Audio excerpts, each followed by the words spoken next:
channel on YouTube called Horrifica. Now, some of you may know me as the impeccable and the lovely host of the true crime podcast Coffee and Crime. I am Mercy Grimm, and I have such a large, huge capacity and love for horror movies that I needed to make a channel for it. And this is Horrifica.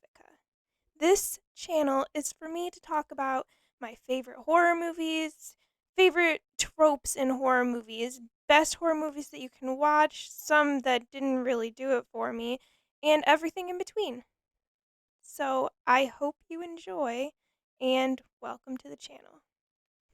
Okay, let's start with my favorite horror movie of all time. Now, this might be a little controversial for some people, I'm not sure, but my favorite movie is Wes Craven's Scream, the first one. So, this is my favorite movie of all time, my favorite horror movie. Not my favorite movie, but my favorite horror movie of all time. It really just cemented the horror genre for me. It kind of made me more open to watching horror movies because Craven made such a different movie that stood out to me.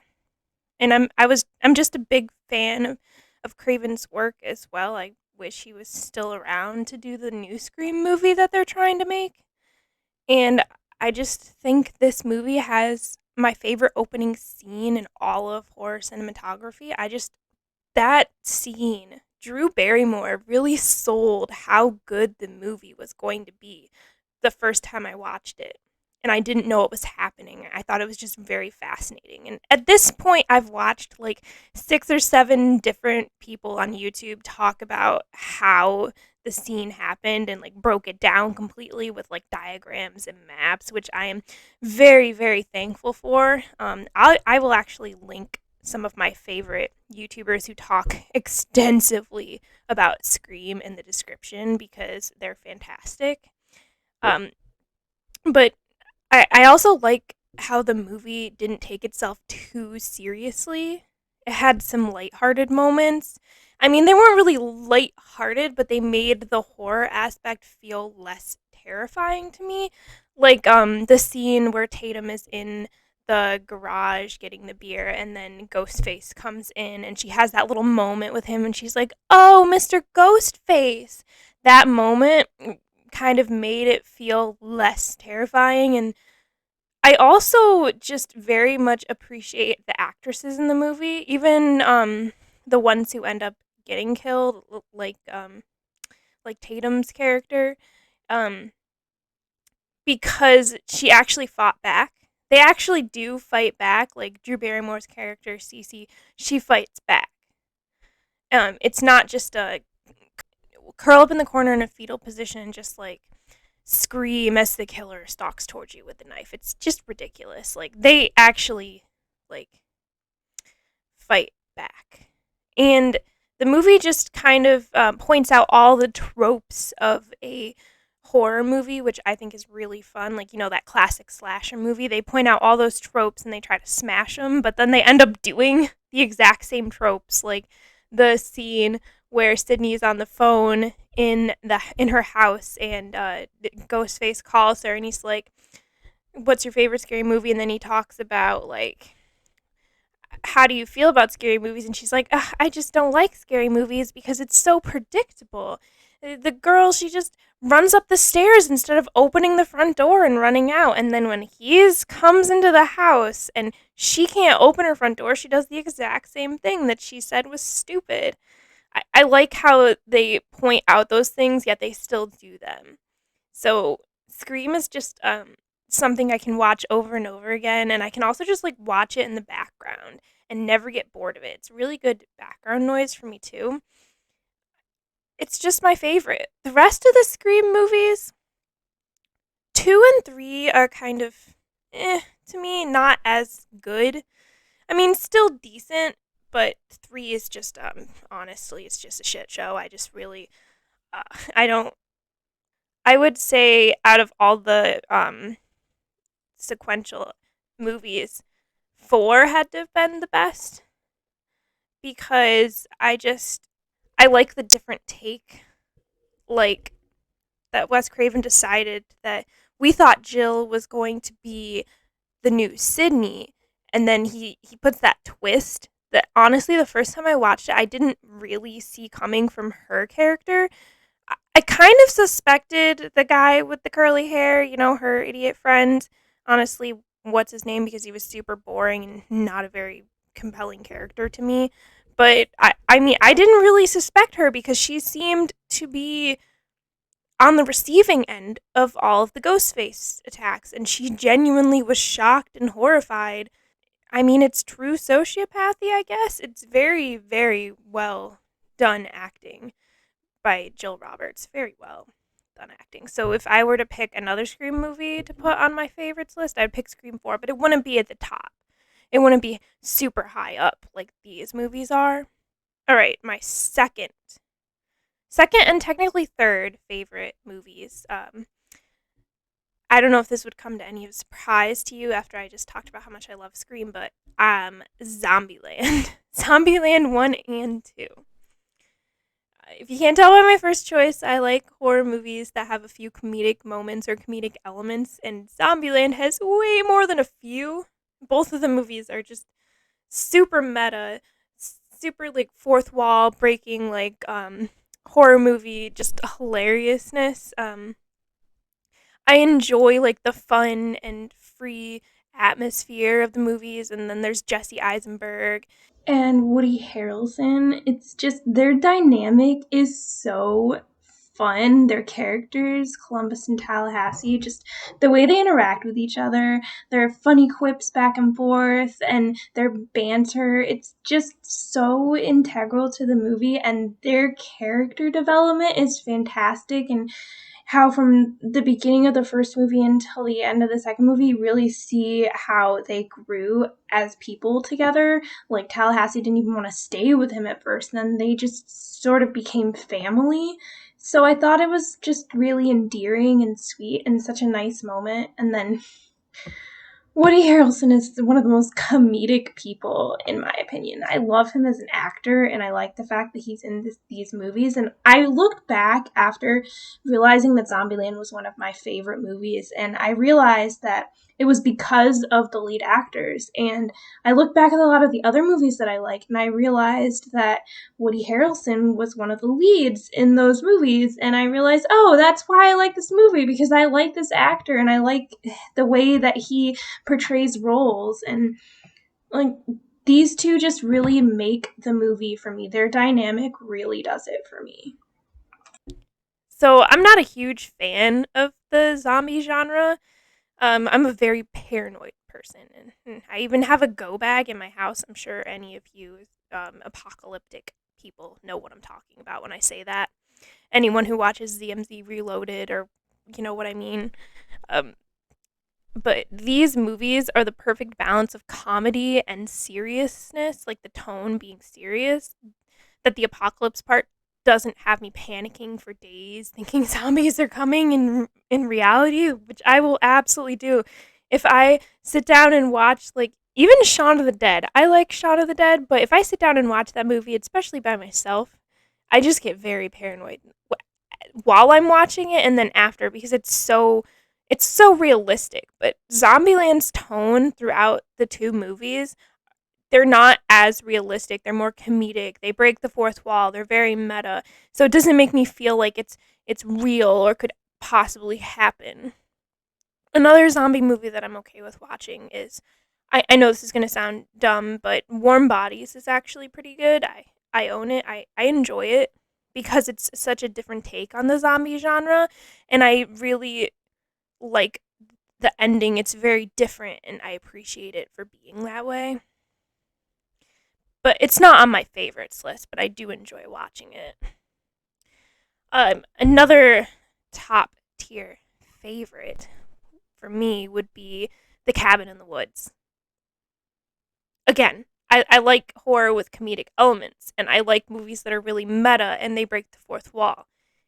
This movie's just another great example of a meta horror movie at its finest. It has just the right amount of dark humor and a really compelling plot to keep me coming back to it. I can watch it multiple times and not get bored with it, just like Zombieland, just like Scream. I love the idea that this is how horror movies are made. It's so different and interesting. I love watching it just that notion that horror movies are actually a reality and we have to do them in order to save humanity from an entity. And who can forget the merman moment?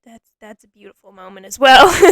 They really keep the comedy elements going throughout it so it doesn't feel too terrifying, and it's also just the notion of it being a reality in and of itself is actually a terrifying thing to think about, like thinking that these horror movies are actually our reality and we're just watching them in a different way and they have to exist in order for us to survive. It's just such a different plot. And then my favorite scene from the movie is actually that scene where they pan out from all of the little elevator like rooms that the two final characters are in at the end, um, where they show you all the different creatures from horror movies, like all the killers and all the monsters, and it's really fun to watch because they're kind of poking like little Easter eggs of other horror characters, like Pennywise and the twins from The Shining, and just all those fun characters that we know and we love. So Cabin in the Woods is a solid pick for me. Next on my list would be Ready or Not. Okay, again, I like the comedic lightheartedness of this part of the horror genre. I like movies like this. I think they're fun. Ready or Not is just very delightful to watch. I can watch it many times and not get bored with it because the characters are great, the actors are hilarious, and it feels more like a comedy than a horror, but there are those moments where it is truly terrifying, like the notion that you're going to be ritualistically sacrificed because of this demon who's obsessed with board games. But I really enjoy how funny it is. It doesn't take itself too seriously, and I appreciate that so much.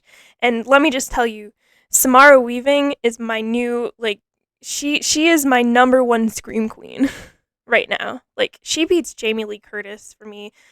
She's just great. Like she beats Heather Langenkamp. She beats Jamie Lee Curtis for me. She beats like a lot of the classics, like Sissy Spacek and all of them. She's my new favorite. She's like the modern day scream queen, and I love her for it. She's such a great actress for the horror genre. I mean, she's in the Babysitters movie. She's in the new movie that just came out on Shudder called Mayhem. She's just great. She just fits this genre so well. And if you haven't noticed, she's in a lot of the more like comedic horror movies, like the dark comedy type things, and it super duper fits her character and like her acting style so well. And Ready or Not is just such a fun movie to watch. There's all those funny moments, like when one of the main characters is trying to look up a YouTube video on how to use a crossbow. It's just so funny. It's so random, and it's really a great watch if you haven't seen it yet because it's just a really fun time. I don't want to spoil it too much because I really think if you haven't seen it, you should go see it. I know it's newer, so maybe not everyone has seen it yet, but it's just a fun time. Next on my list would be a more classic movie. Like we're going way, way back to Stanley Kubrick's The Shining. So, The Shining is just such a good psychological horror. I really, really love Shelley Duvall's acting in the movie as the mother. I think she's very compelling.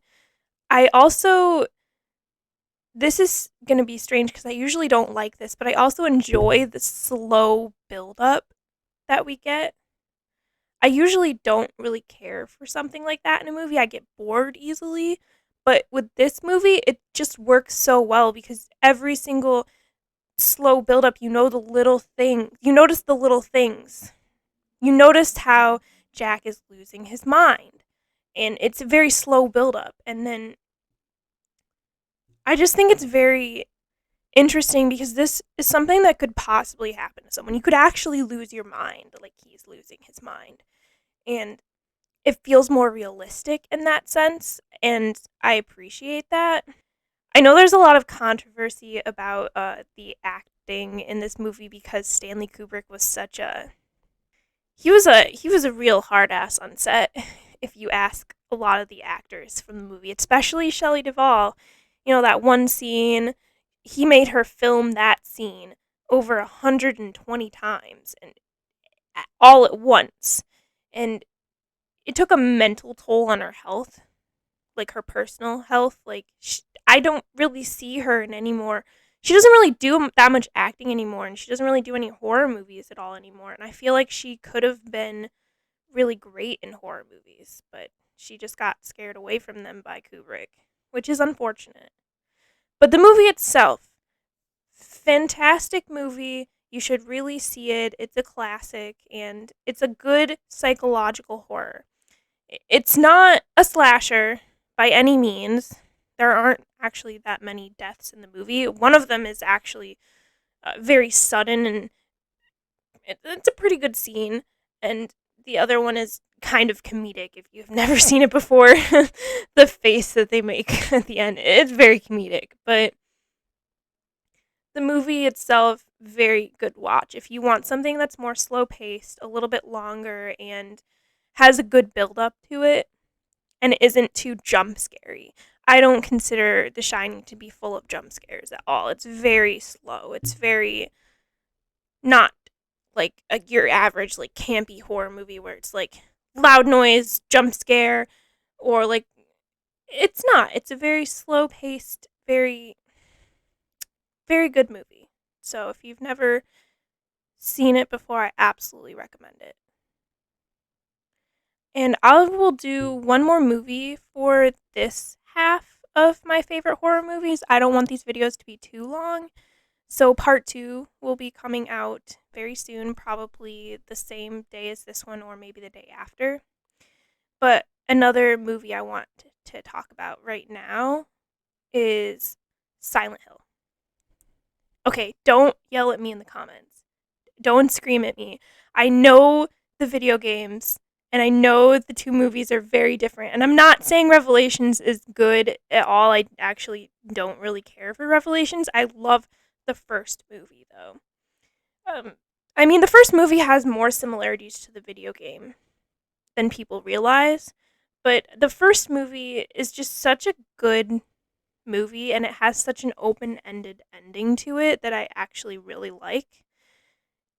I really like the concept of Silent Hill as a place. I think it's very different, and how you get there is very interesting. I like the concept of the bell going off and the world just changing like the flip of a coin. It's very terrifying and just interesting. Like imagine if you were there, if you were in this mother's place, if you were in Silent Hill and then at the flip of a coin, the whole world just changed, and then these terrifying monsters were chasing you. What would you do in that moment? It's just so unimaginable and so crazy. And how do you get away from it? How do you get out? There's no actual way for her to leave. It's just fascinating. And I know the movie's not the most amazing thing if you've played the video games, if you know the lore of Silent Hill, if you know the lore of the series. It's not good. It's just like watching a Resident Evil movie and already knowing the video games. Like I dislike Resident Evil movies quite a bit. The only one that's even remarkably remotely okay for me is the second one because I like seeing the ruins of Raccoon City in a movie. I think it's pretty good. But like I said, Resident Evil movies, they suck. I don't like them. I like the video games so much more because they stick to the continuity and they have a really good plot. we're not going to talk about the punching of a boulder, but that's besides the point. The video games are good. So with Silent Hill, I know the games are much better, like scores better than the movies. But the first movie for me is just such a nice take on it and such a nice way or like a good way to show the world and how it works. And I just enjoy it for that. That's why it's on my list. I enjoy it for that. So these were my first picks for my top 10. I know I did 6, technically 7 if you want to count both Zombielands, but I'm not going to. They sit on the same slot for me. So I will be posting part 2 as soon as it is available, so maybe later today or tomorrow. Thank you all for joining me, and thank you for giving my channel a chance. If you like what you heard, go ahead and subscribe. Hit that like button and ding that notification bell for more of my content. Until next time, everyone.